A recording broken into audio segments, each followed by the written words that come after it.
All right, hello, welcome back. This is going to be a short review of Chapter 14, Politics, Media, and the Electoral Role of Party Leaders. So the vast majority of this is about party leaders.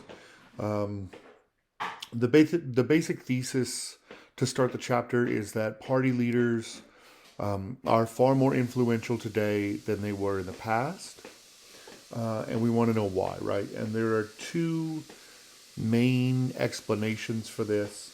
The first is the sort of change in the electorate explanation.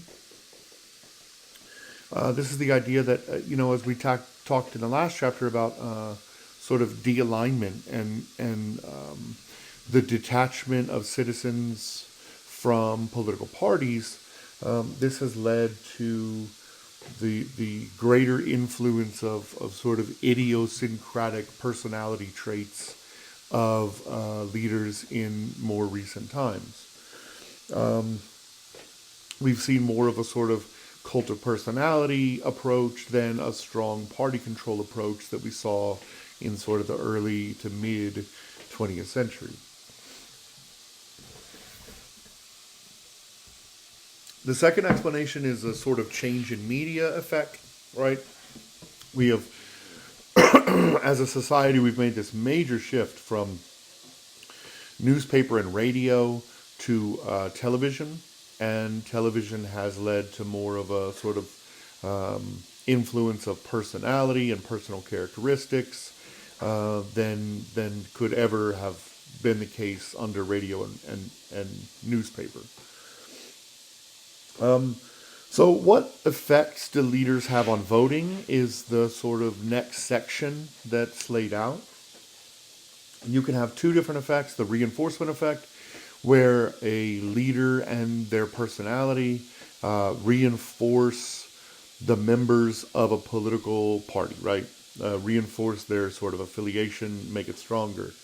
And then there's the defection effect, which is the idea that a strong personality can get members of other political parties to defect from their party and vote for you, right? And so that's going to be the approach of the rest of the chapter, is focusing on the defection effect.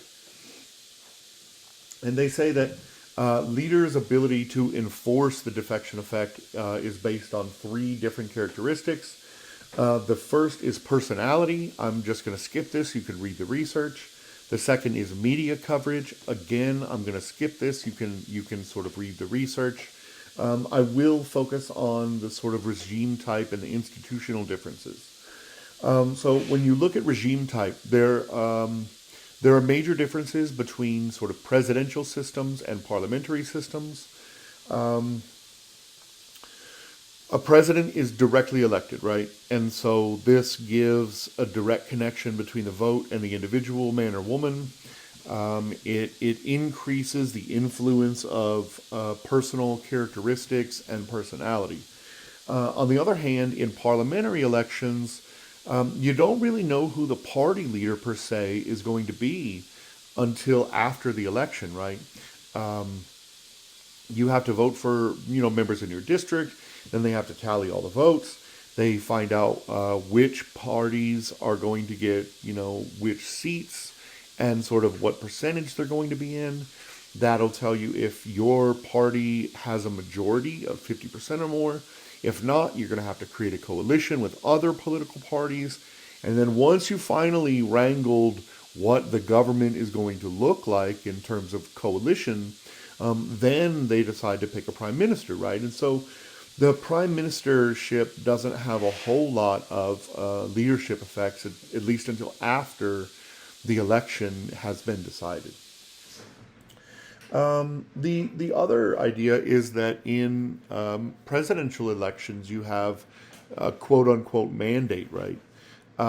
You have been directly elected by the people. While you are a representative of your party, you're also representing yourself. And you want to pass through your own political policies.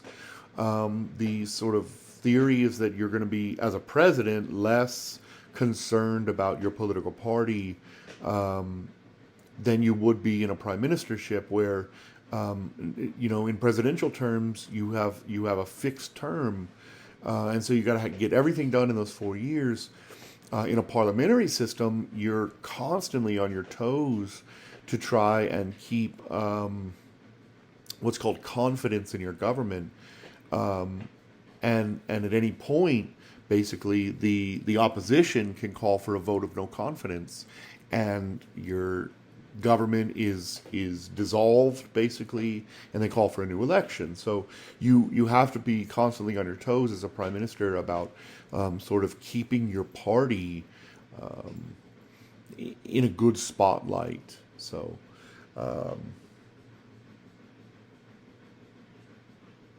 the last point, majoritarian systems. So if we're talking about proportional representation versus majoritarian and sort of the effects that these have on leaders, um, leadership effects tend to be much higher in majoritarian systems. Um, you have this sort of one versus one competition. Um, the party is a lot less involved in sort of determining your party platform. Um, and so majoritarian systems are theorized to have a larger sort of cult of personality effect on them. So that's it. I think I mistold you on the last one, so I'll check this one. This was chapter 14. That's the end of the chapter, and I will see you in chapter 15. Have a great day.